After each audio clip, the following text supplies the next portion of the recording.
Lou. What's up? Are you like in happy mode right now? All the Red Sox news? Yeah. No, because I like it better when they actually do something and they can talk about it, because I still think they don't. I think that was November 19th is when guys accept that qualifying offer. So I don't think guys really much will happen before that. But I do like meetings with Soto. I get excited. Yeah, no, that's I thought people were getting excited about that. A couple things I want to cover today. We'll keep it quick. I talked to Roger Clemens, interviewed him. I thought he was a real fascinating guy, just so interesting. What was your experience? I know you hit a home run off Randy Johnson. What was your experience with Rocket? So, like 86, I was 15, living in Boston. He was the guy. You know what I mean? Honestly, it was like Clemens and Doc Gooden. You know what I mean? And eventually they met in the World Series. Clemens was the dude. My first experience with him was I was in Double-A, maybe 95 or 96 in spring training. And the big league club had a game that day, spring training. And I think it might have been somebody in Yale East. It was Baltimore, New York or whatever. And Roger didn't want to pitch against them in camp. Like, sometimes these guys don't want to face the Yankees in spring training, right? So they can get a look at them, whatever. He came down to AAA and Double-A and threw against us in just like the back fields, the minor league field. Brought the big league catcher. I forget who it was at the time. And in that Double-A game against Roger Clemens, I hit a home run off him in a Double-A minor league game. Hit a home run off Roger Clemens, and I didn't face him again until I got to the big leagues, and he was with the Yankees. And at Fenway Park, I actually hit a triple off him. And I'm not the fastest dude in the world, but I put it like in that right field corner. I think somebody dove for it, missed it, whatever. And slid into third base and hit a triple off Roger Clemens. And I'm like, I'm good.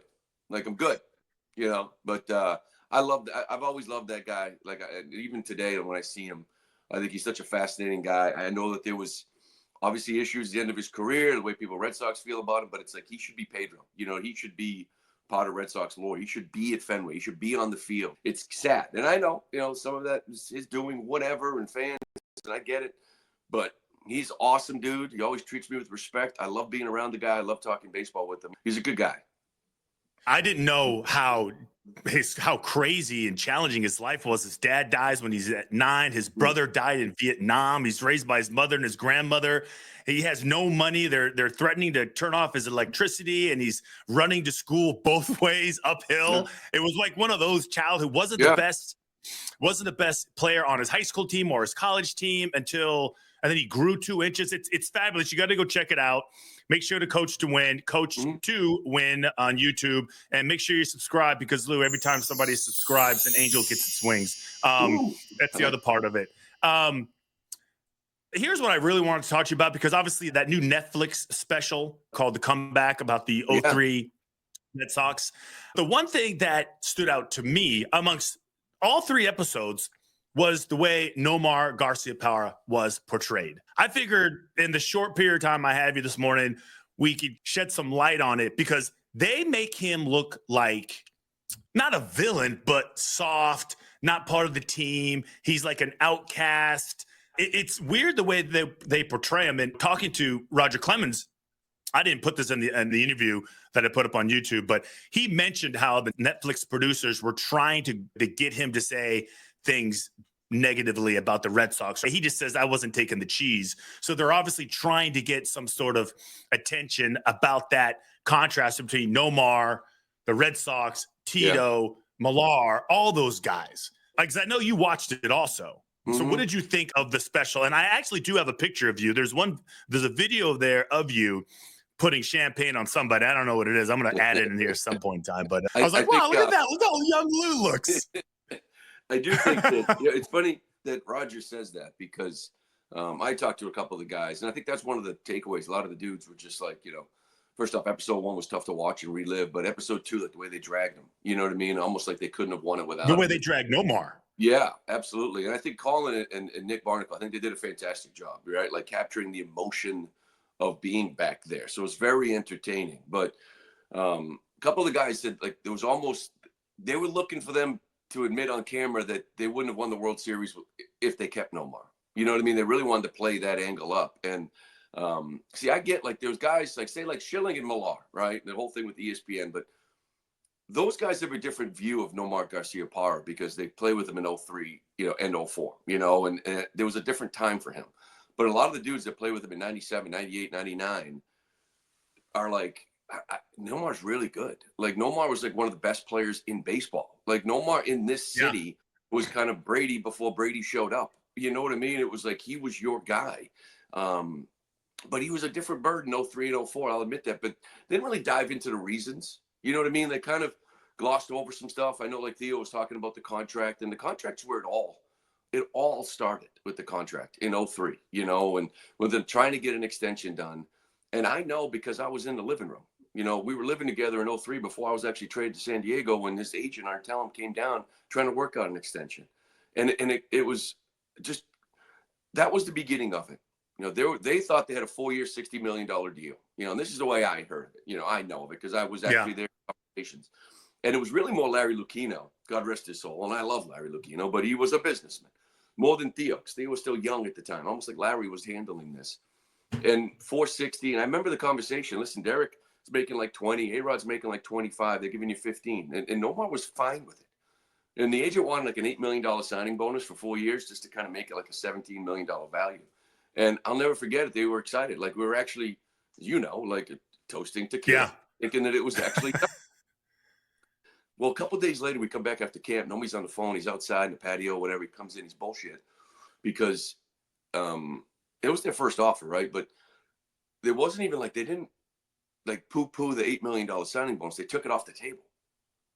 And he was like outraged, you know, like the 460 was no longer even available to be taken. You know, like, no, we're not going to give you a signing bonus, but it's still 460 if you want it, you take it. And he would have, 100% he would have. He was excited to do it. And I remember the bad part was, I think there was a conversation of, hey, let's not talk about this. Let's just try to get something done in the off season. Let's not talk. Nobody needs to know we're negotiating. And like a week later, it was in the Globe that Nomar turned it down. And that was the first time people started dogging him. You know, that was, if you don't want to be here, then just leave. And he couldn't understand what was going on. This was a guy that people loved the way he played, and rightfully so. And all of a sudden, everybody was turning on him. And it was really hard for him to handle. There was a trust issue there. But he didn't want to do anything because he wanted to stay here. He wanted to work out a deal after the 03 season. And then once you get into the offseason of 03, you find out they're trying to trade you, you know, and not just trade you, but trade you for one of your rivals of A-Rod. You know, it's A-Rod, Jeter, and Nomar. Like, you're an athlete. Number one, it's like, imagine, you know, you having the career you had, only to find, and I don't even know what the comparison would be. Like Peyton Manning waking up one day to find out the Colts just traded for Brady and they're going to ship you to Atlanta. You know what I mean? And it's, and it doesn't happen. And, you know, Millar's on ESPN talking about how he'd rather have A-Rod. And next thing you know, you walk into this clubhouse because the trade falls through and people are like, yeah, he's bitter. Well, no shit. If you think of the last calendar year, you know, like he had a deal he thought was signed. He wanted to do it. They took it off. People started ripping him for it, even though he felt like he wanted to sign it. Then they traded A-Rod and they moved him to Chicago White Sox. Yeah, like that was nuts. Yeah, so yeah, he was bitter, especially the guys that played with him for the first time that year or even in 03 because it was different. He talked a lot too. I didn't realize how many clips they had of him talking about it. Like he was always on those benches down in Myers. He was always kind of holding court. Things that people don't do today. He was answering questions about it. He was discussing it. They were peppering him left and right. And I thought that was commendable. And I always think about him because he's there the year you were there and you guys lose. And then the next year he's there pretty much the entire season. He gets pushed out. They end up winning it and he gets nothing for it, right? He gets nothing for it. He laid the foundation in a way as far as what that team is like. It was almost like he was like the bad luck charm. And that's the way it was portrayed. Last thing, and I'll let you go, because that series in New York, I thought was interesting because on the Netflix special, it makes it seem like, hey, listen, I'm on a scheduled off day. I'm a load management guy. Hey, if I play 2 days in a row against the Yankees, the biggest rivalry in sports at the time, I can't chance it. So he tells Tito, no, I can't go. And there's this weird interaction between Tito and the producers at Netflix and what really went on.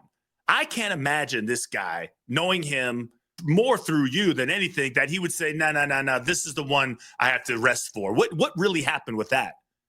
Well, that one there is a little bit gray too, like what went down. And I think his side might tell you that it was a mutual agreement that the big picture is him being healthy for the rest of the year.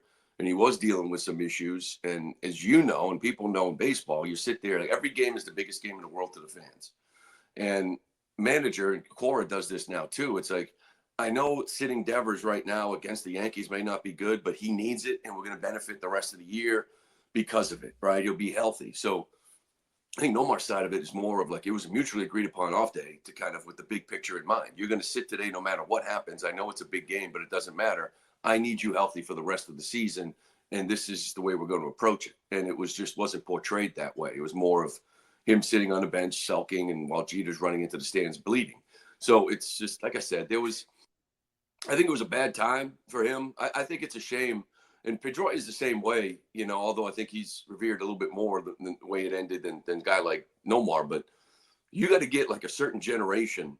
If you talk to a young Red Sox fan, they'll dog know me, because of the stories and everything else. If you talk to somebody my age, our age, they actually remember what this dude was in 97, rookie of the year, first round pick, batting titles, back-to-back, all-star, perennial, like stud, like Nomar's better. Shirts with Nomar. Dude was on Saturday Night Live. You know what I mean? Like who he wasn't what those last year and a half, what he was like then. And so I get like I said, people who played with him then saw a different dude than I think a lot of the guys that played with him the previous 5 or 6 years.